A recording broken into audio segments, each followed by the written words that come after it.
Every single year, farmers in certain areas will have lodging problems, usually when a big wind comes through. But what they notice is, well, one variety stood better than another variety. And especially what they notice is, well, this field really fell down and this other field didn't seem to get affected too much. How come? What's the difference, and what do I need to do to improve my overall stalk strength so I can stand up, or at least my crop can stand up better to future storms? Well, there are a number of things you can do to improve your stalk strength, regardless of what hybrid you're planting. Now, definitely, there are some hybrids that have a better stalk than others. I'm not going to argue that because it's true. That really is the case. But I remember back about 10 years ago, I drove all the way across Iowa in early September, and I was looking at cornfields all the way across the state, and I'm seeing this one very popular hybrid falling over all over the place. It was a really good yielding hybrid, but the stalk was pretty poor. So I'm seeing it laying over. And I went out to visit Francis Childs on the east side of Iowa. He was raising fantastic corn,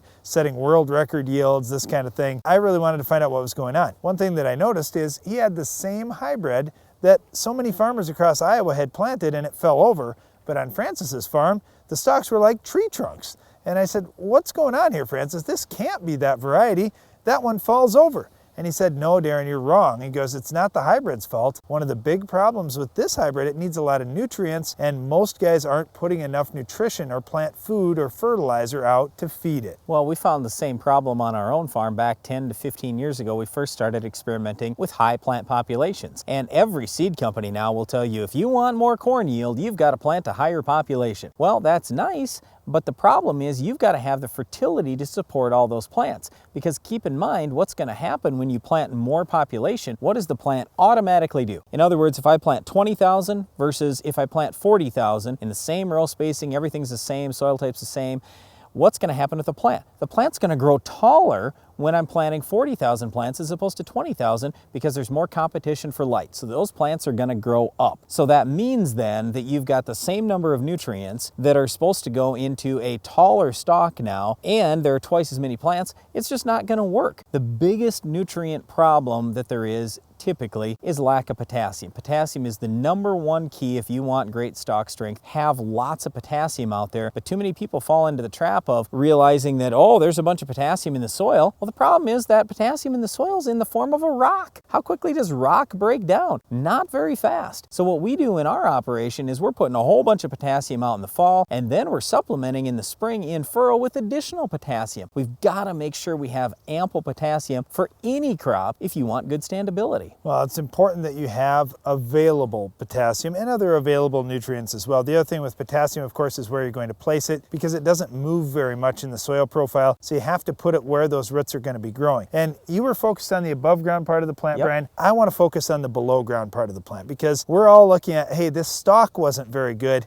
It all starts with a good root system, in my opinion. We've got to have good, healthy roots. For one reason, if we've got insect problems that lead to disease problems or just have lots of disease issues out in our field. Diseases like stalk rot start in the root system, and they start early in the season. We've got to have a good seed treatment package. We also have to have a high level of insect protection on our root system to ensure that we don't have stalk rot. And the other thing that goes along with that too is drainage. If we've got drainage issues, these are the parts of the field that we often see lodging first. Well, there are a lot of other factors too to making those roots great. We want to have the right level of soil pH, 6.3 to 7.3, somewhere in that range is about what we're shooting for. If you get outside that range, you're going to have more problems. We want to reduce the compaction we have in our soil. We just want to have as living a soil as possible. We want plenty of earthworms. We want beneficial bacteria and fungi. We'd like to throw some manure out occasionally to get that soil life really going. Use biological products, things like that. There's so many different things you can do. It basically comes down to we want you to raise the very best crop possible, and if you're trying to do that, then typically you're going to have more stalk strength. But again, the one thing I always focus on with people is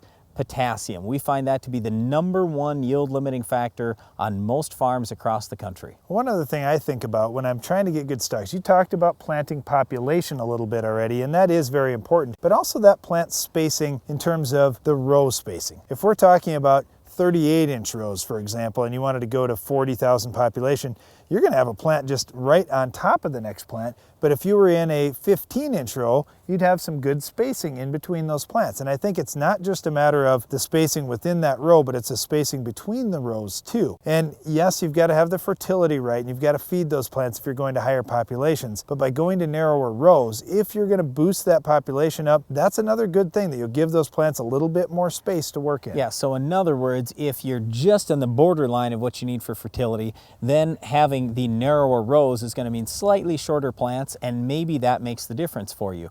But I still come back to, if you have ample fertility, just like Francis Childs did, then you don't have as much risk there. But certainly there's nothing much you can do if the wind all of a sudden blows 120 miles an hour, if you get hail, things like that. But regardless of those things, we just want you to have as good and healthy a stock as possible, because that most likely is going to mean you're going to have more yield in addition to better standability. And it's with any crop. I don't care if it's soybeans, if it's wheat, it's any crop you're raising. You got to have the right balance of nutrients out there. Otherwise, you're just not going to be successful. Oh, one other thing you have to get just right if you want to be successful on your farm is weed control. We'll show you how to stop this tough weed coming up later in the show.